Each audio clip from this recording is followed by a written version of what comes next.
Israel ஜனங்கள் பாவம் வருது பீலியான்ற ஒரு கள்ளத்தின் ரகசியம் மூலமாக அதை வந்து சொல்ற பாவத்தை தூண்டி விடுக்கிறாங்க. ஜனங்களுக்கு பிடிக்கும் பாவத்தோடு இங்க வாழ்ந்து பழகிறதுனால கள்ளத்தின் ரகசியனுடைய உபதேசம் உடனே அவங்க ஏற்றுக்கொள்வாங்க.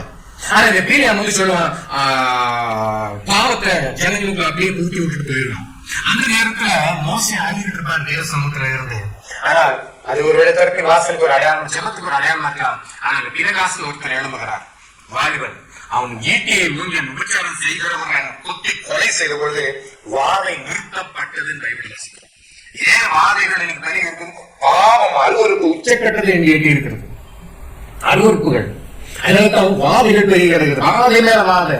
இப்ப பாவத்தை நீ நம்ம ஒரு வேலை ஈட்டி எடுக்க முடியாது. சரி, வசனங்கிற பட்டயத்தை எடுத்து நீ சொல்ல வேண்டியதை சொல்ல வேண்டாமோ? எச்சரிக்க வேண்டிய எச்சரிக்கை தைரியம் இல்லையோ?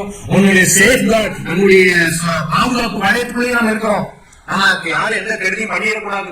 நாங்களும் உங்க லைன் பரவாயில்ல, நீங்க எங்க லைன்ல வந்துறாங்க. இதுதான் நீ கிறிஸ்தவ வாழ்க்கை. இது தரப்பி மாசம் ஜனம் அல்ல.